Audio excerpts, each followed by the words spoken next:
I learned early in my fundraising process to really not make it about the brand or the product and make it about the numbers.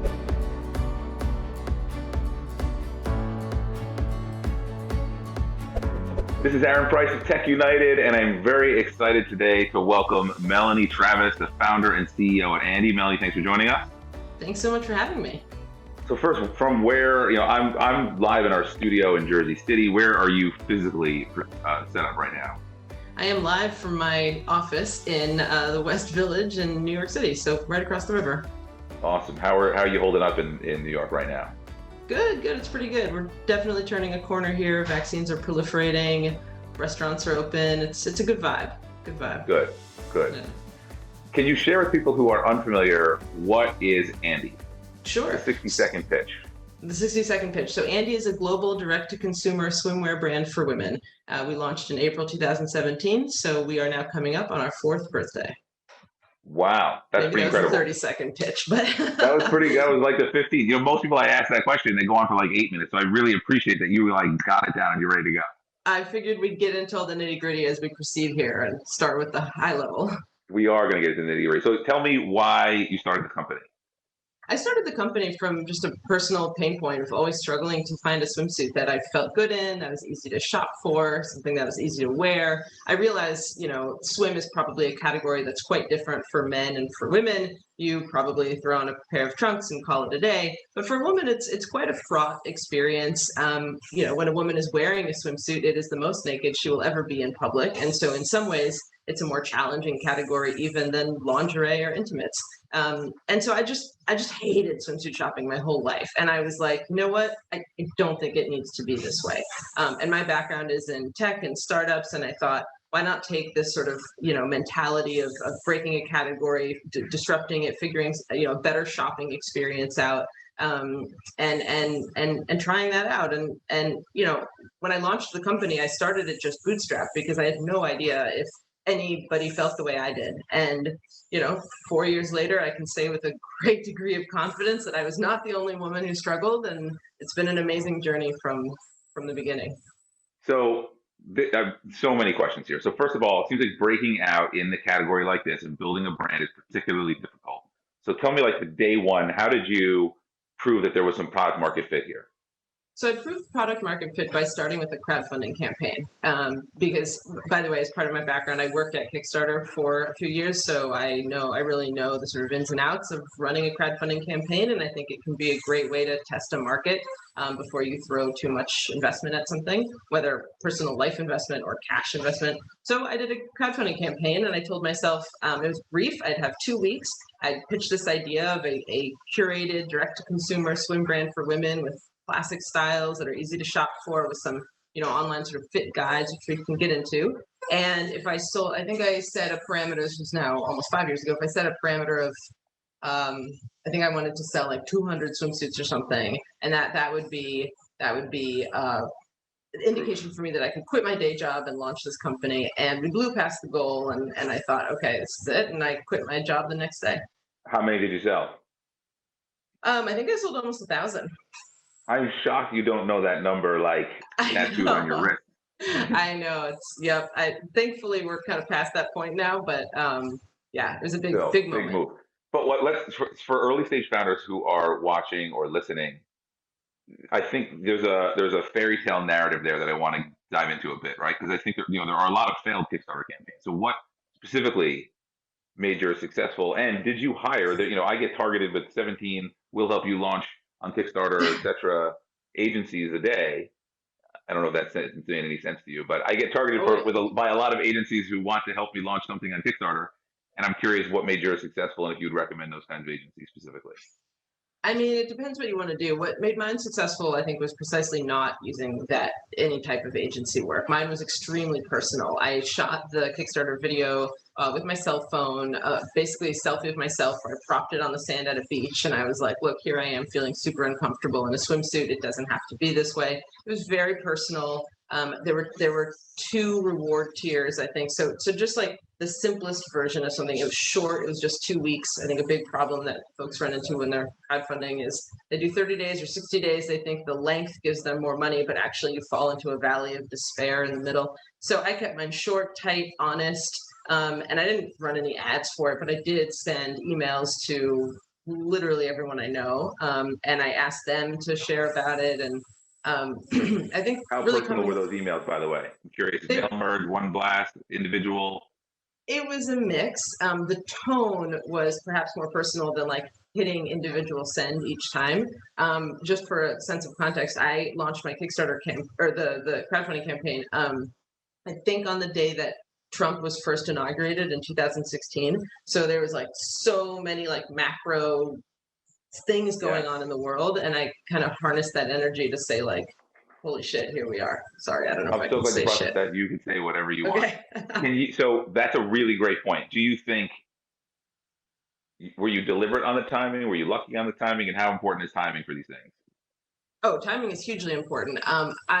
I was not deliberate. I mean, I, like many others, did not expect Trump to win back in 2016, and I had prepared all of my launch materials around our first female president, and this was going to be a watershed moment, and I was going to leverage that energy to like I'm launching this female-powered brand. It was all about like it's our time as women, and then Trump won, and so I had to, that morning. I mean, in dealing with also like excessive grief and all those things, not to get political, but had to redo all my launch materials. And I had a moment of, do I still launch? And then I decided, yeah, I will. And it's just going to be completely different. And it's like, now's the time we really need to support each other and lift each other up and just, yeah, change the whole tone of it. Do you think, in retrospect, you were more successful because of a surge of a women's empowerment movement? Or do you think that would have happened regardless? Ooh. I mean, I like to think I would have been successful regardless, and I don't like to think that Trump's win helped me in any way, shape, or form. But I don't know. I think it's an interesting question. Yeah.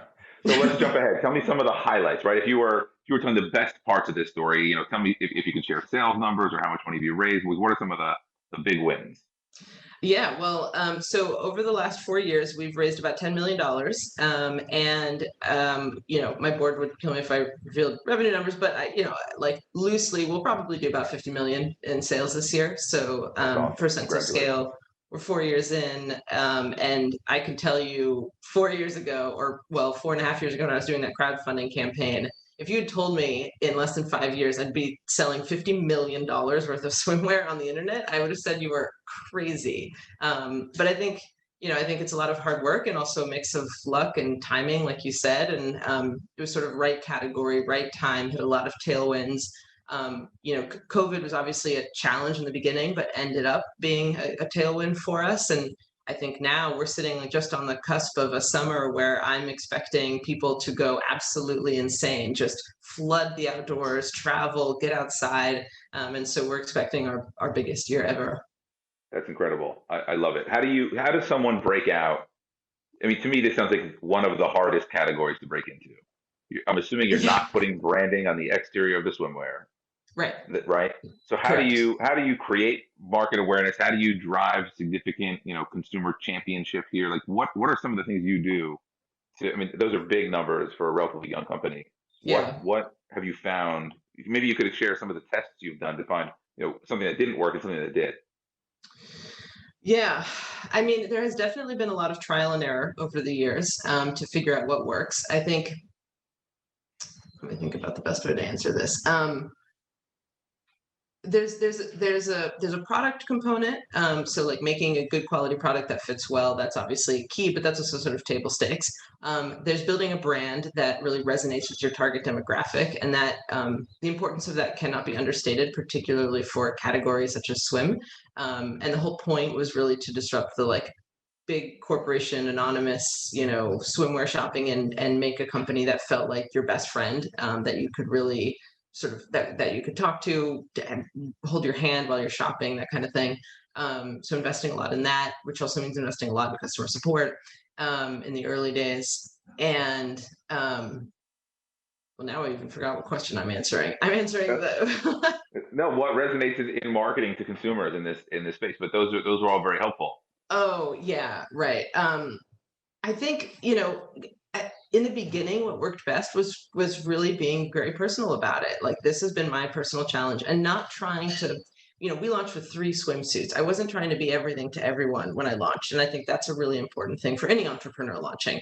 And if you really think about what solves your problem, what you really need, chances are it's a big wide world out there. You're not the only one who's experiencing that. So I made swimsuits that I loved, that I wanted, and I stayed really true to only what I would wear. I can tell you now, we sell a bunch of products that I wouldn't wear. I don't wear these like skimpy bikinis that we now have. We started as a one-piece company, but you know what? A lot of women wear that, and that's great, and we can serve them. So starting super personal and then building from there. Every time we added more products, it was just sort of a stepping stone. And then doing, on the tech side, doing a lot, adding tech to our site to help people get through the whole process. We have a AI powered fit quiz on our site. We have video fit consultations, so you can actually do a video chat with someone and talk about the different styles. And to performance marketing, just being a really strong performance marketing engine, which is to say, knowing the landscape of channels, whether that's Facebook, Instagram, Google, TikTok, Snapchat, you name it, being at the forefront of that, making sure you're A/B testing your creative, your copy. I mean, I could go on and on, but I think that in addition to a good brand and a good product, we have a very strong performance marketing team, and that's also been key.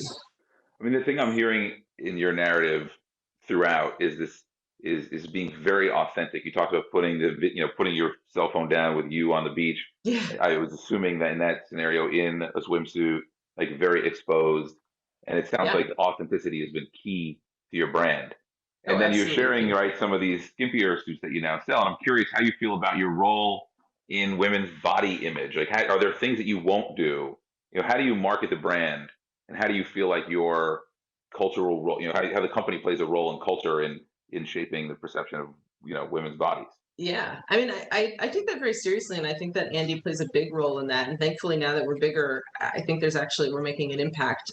So, for example, when we launched with extra small through triple XL, which is very rare for a swim company. Usually, you have just what's called standard straight sizing, which is like small through large or extra small through extra large. But we've always gone to triple XL, and actually this spring, we recently increased our size all the way up to 5XL.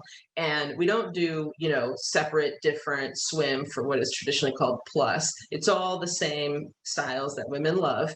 We just not to get the nitty gritty of garment production, but we use a different fit model so that we're not just taking one garment in a size small and grading that all the way up to a 5XL, which is what some companies might do. We really invest in making sure the fit is perfect across a huge range of sizes. And I think that's that's our way of being really inclusive. And I think that now you see a lot of particularly D2C companies really waving a big flag about inclusivity. And that's great. I'm really glad that that's happening. But it also does kind of feel like a marketing gimmick. And that's just been in our DNA from day one. We never offered 3XL as like a marketing play. It was just women want to wear swimsuits and feel great and feel comfortable. And so I'm really proud that Andie's sort of leading the way in this like body confidence thing that's happening. Yeah, that's very incredible. What challenges do you think women founders and CEOs face that are unique, if any? Oh, definitely we do. My gut first goes to fundraising on that topic. I mean, you see the numbers. The vast majority of dollars are controlled by men and go to men, and so it can be hard, especially when so much of it is who you know and who you went to school with and who you played on this or that team with. I didn't have any of those contacts, so I think fundraising in general for women is hard. I think that when you have a female-centric brand, that probably makes no sense to men. And by the way, no fault of their own. Like, I would understand if you don't get why swimsuit shopping is hard, because it's not hard for you. I'm taking a guess that it's not hard for you. It's not very hard for me. Exactly. It's probably one of the few apparel categories that are truly very different experiences for men and for women. So I think as a woman, building a brand and a product for women, that was really a unique challenge. Are most of your investors female? They're not. And I think that goes back to the point of like the vast majority of dollars are controlled by men. I learned early in my fundraising process to really not make it about the brand or the product and make it about the numbers. And so as I was going out, it was really all about, this is the TAM for the category. It's massive. It's growing fast. This is the e-com penetration. These are my margins. This is my contribution margin. This is my CAC. And then the product to the investors was kind of irrelevant. This was just a no-brainer to invest in purely from a financial standpoint. Yeah. And making sure that they understood this was not a charity case. I'm going to make them rich, and that's the point. Yeah, That that's might awesome. sound crude to say, but that's just how I had to raise. I think this is a great lesson for anyone raising capital. I mean, it's particularly relevant for you, or maybe the space was challenging. But I find a lot of founders, especially first, maybe sometimes second time, but certainly first time founders raising capital, aren't as tuned into the motivations of the investors, and they are in it to make money. And certainly Correct. there's auxiliary goals here and social impact and a variety of other things, but they've raised money, they need to put this money to work, and they need to show a return. And so I think it's a very important point that you're leaning in on about showing these numbers and owning the numbers. I mean, I think that's what adds a huge amount of credibility to founders, Yeah. regardless of the space. Yeah. So I lost my train of thought in that. No. Tell me about some of the. Tell me about any of the. Oh, I was going to ask you about this. We talk a lot about every company's a tech company. A popular line that Gary Vaynerchuk talks about quite a bit, and others. And you're a consumer brand swimsuit manufacturer that I think some people may not think of as a tech company, but all the things you just described are very much of someone who is driving a tech business where the product happens to be a swimsuit, but not necessarily because it is. And I wonder if you think about yourself as a tech CEO or a fashion brand CEO or both. Like, how do you see the framing of who is and isn't a tech company? Yeah, I think it's a really interesting question. I see myself as both. A lot of I have so many peers of sort of similar sized companies, and I've been in a lot of founder groups, and sometimes it does feel pretty split. You have female founders who are starting fashion brands, and they come from a fashion background. They studied fashion, they design their clothing. I am not. I mean, I'm wearing the most basic button up. I am not a fashion. I know nothing about fashion. I don't know what's trending. That I'm certainly not a designer. A lot of people think that I design the swim. I do not. I hire people who do that. And so in that way, it makes me feel more on the tech side, because I'm always looking at how can we optimize conversion on our site? How do we, optimize our funnel? How do we A/B test this? Blah blah blah. Basically, taking a lot of lessons I learned from working at tech companies like Foursquare and Kickstarter and more recently BarkBox. But it is also a fashion company, and the reality, I'm often asked to speak on panels with fashionistas, and so I think at the end of the day, I'm just both, and I actually think that can be valuable, because having a foot in both sort of helps, versus being really sort of just tech, or just this or that. What do you think your superpower is as a CEO? What are you best at? Oh God, I wish you could ask my team that question. Well, um, what would just framing it that way, what would your team say you're best at? And what do you think you're best at? Because sometimes those can be different things. yeah, that's true. Um, I mean, I'd like to think that my team would say I'm best at, providing perspective and leading the company. I think that as we've grown really fast, and we get to that point, like many tech companies, where the spaceship is leaving, gravity, and everything's rattling around, and it feels hectic and frantic and crazy. And I really try to bring a little bit of zen to this, and remind everyone that this is an incredible thing that we have built, and let's just have some perspective and not lose our minds on this rocket ship. So I hope that they would say they appreciate that and they see that. I'm telling this one to myself too, to convince myself of that. Um, and then as for me, I think yeah, I think setting the direction, staying, it's been hard over the years to focus on just swim, right? There's a lot of pressure to launch other categories, launch other places, to do wholesale. There's a million different things we could do, and staying really focused on one thing and making sure we do that really well. I think that's been a sort of superpower that has helped us to really grow and continue to be very successful.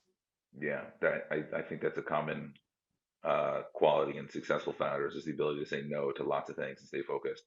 Yeah. What's been some of the harder? What have been some of the harder moments? Has the company ever almost gone out of business? Yes, yes, we certainly have. These things really flip on a dime. Sometimes it feels that way. Um, A lot of things have been hard. There's been a unique challenge pretty much every step of the way. I would say in the beginning, the biggest challenge was fundraising, and we almost, I mean, in the very beginning, maybe it didn't really matter because there were like one or two people employed, but we came very close to not hitting payroll. In fact, a few times we didn't make payroll, and we just skip it for a few weeks until we could pay ourselves again. So raising that first round of capital to really sort of get us going and get us off the ground was incredibly hard, and I for sure thought we were going to fold several times. Um, and then How long as did it we, take you to raise the first round of capital? it probably took us about a year, a little over a year, maybe a year and a quarter. And is this after the successful Kickstarter campaign? Correct. Yeah, Yeah. that was enough to get us going to start selling to consumers, but it was not enough to like have payroll and hire people and like get us Yeah. sort of out of the red. Um, and then once we started scaling, it was really sort of setting the infrastructure that was very challenging. When I launched this company, I was selling swimsuits out of my living room. We would literally just see what came in through Shopify and send them off to customers. And then suddenly I raised a seed round of $2.5 million. That took a year and a quarter. And I wasn't going to be fulfilling millions of dollars of swimwear out of my living room. My wife would have killed me. So we had to, we had to get a 3PL. At that point, we also moved our manufacturing from domestic to overseas so that we could increase the quantities. We had to optimize our pricing with USPS and compare with FedEx. We just had to do the whole, connect the warehouse to our Shopify. Just really, this sounds basic, but setting the infrastructure to scale is enormously challenging, and I had never done it before. And I was working with sort of friends who had also never done it before. And so we had a lot of experiences of like people not getting orders, people thinking we were a scam. And I don't think that's unique. I think a lot of early stage companies sort of face that, but that was really challenging. How did you handle some of that customer feedback? Because I think those are the real moments when the company has a chance to thrive or die. Um, Yeah, so handling them honestly and head on, not shying away. And a lot of times I would get, on the other end of the keyboard and say like, "Hi, I'm Melanie. I'm the founder and the CEO. I am so sorry about this. That like we're just starting out. We're a team of two people. And women. I say women because that's our customer. Have always been just so understanding, especially when you break it down for them. A lot of times you don't know it's a company on the internet. You might think there's 100 people in an office somewhere. And when they found out it was, one woman and two, sort of helpers, they were like, whenever you can get me a swimsuit is great. We're so happy that you're trying to build this thing. Yeah, Being that's honest cool. is That's always very cool. the right What did path. your parents think about this endeavor when you first said, "I'm going to quit my job and start this"? So confused, just like, what am I doing? I was working at Bark, which is a true rocket ship, growing so fast, raised so much money. And I was like, I'm quitting to try to sell swimsuits on the internet. And I think they were surprised and confused, but also like, frankly, not that surprised. I've always made just random choices in my career and somehow have landed on my feet. So I think they're most surprised that we've succeeded to the point that I mean, when they find out, on a given day, like, oh, we did, 500,000 in swim sales yesterday, they're like, what? How is that possible? I How much also does wonder how it's Amazon possible. play a role in your channel marketing plan? And I'm curious if you would recommend to people embrace Amazon, be careful, it can cannibalize your business. And what do you think the role is of Amazon in all this? So we're not on Amazon, not yet. I think Amazon plays an important role once you've reached a certain scale. I don't think Andie has reached that scale yet. So that's to say, I think you need to be quite large.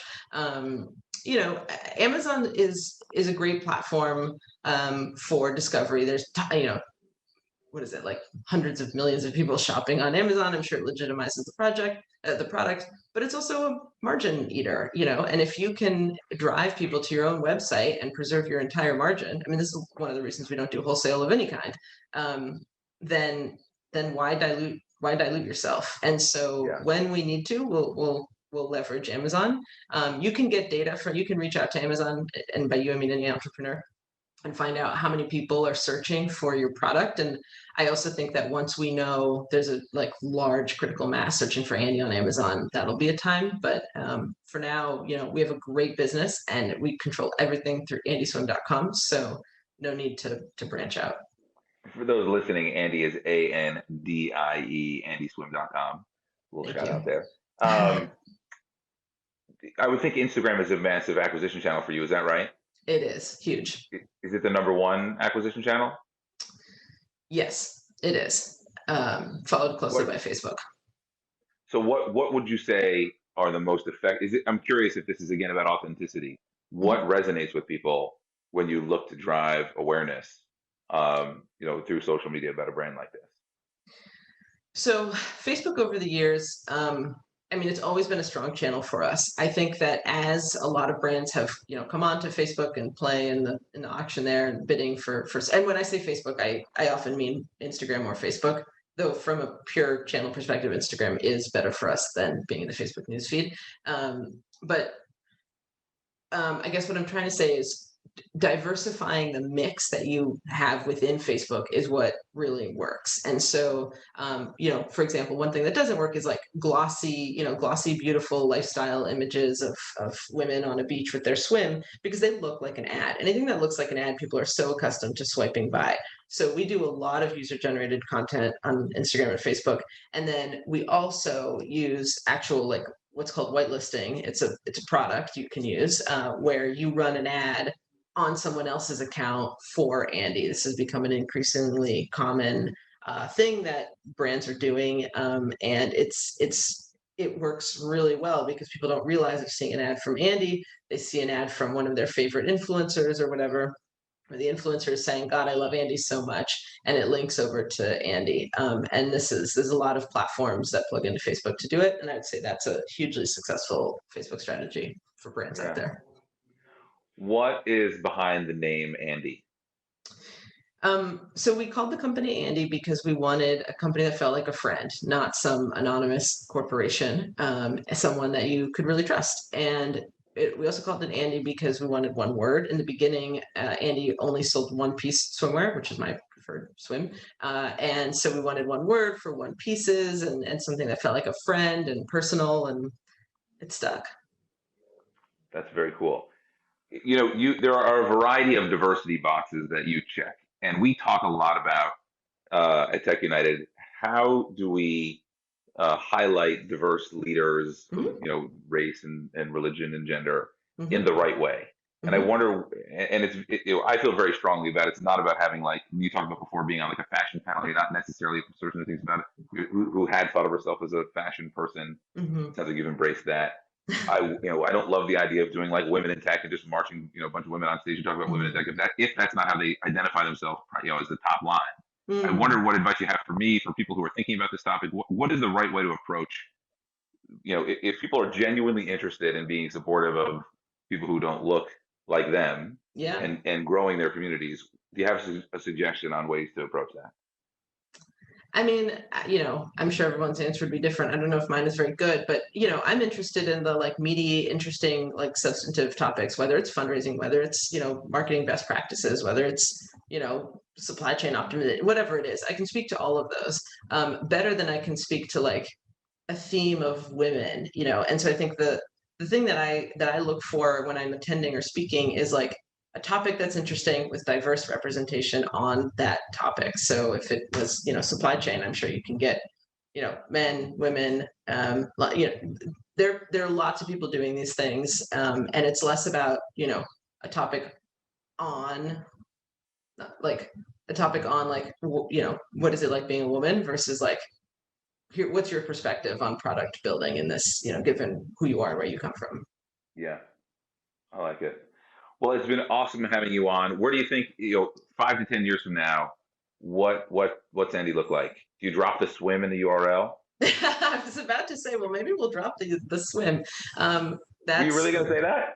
yes, I Oh, was. that's fantastic. I'm Uh, so are yeah, you thinking about, I mean, that sounds like a major move to consider, right? Are you trying to build what you think will be a name brand, consumer brand? I'm curious if you think men's and women's fashion, or like, is this global domination? Is this swimwear? Where are you going? I do think that Andie will grow to become a platform, I think, for women, though, don't quote me on that. I mean, you can, but it's okay. Will be a global platform for women. I think that, starting with swim is the right move. It builds trust, and it's a difficult category, and it enables you to really get on the stage. And then from there, yeah, you can branch out. So 5 to 10 years from now, Andie.com, I don't know what will sell, but I'm sure it'll be more than just swim. That's awesome. We look forward to having you back to talk about Andie.com when that happens. Does New Jersey play a role in your narrative? Do those 3PLs exist in New Jersey? There are quite a few of them here. Oh yeah. I'm in New Jersey all the time with our 3PL. Good. Well, hopefully when it's safe, we can hang out in person. It's been great to have you on the show and hear your perspective. I really appreciate it. If we were in person, we do a lot of like stand up and high five your neighbor situation. We can't do that, here. We'll do the high five the camera, the count of 3, 1, 2, 3, boom. Melanie Travis, check out Andie, Andie, swim.com, not .co, right? Yes, .com, andieswim.com. Awesome having you on. I really appreciate it. Stay safe, and hope to see you soon. Thanks. You too. Thanks so much.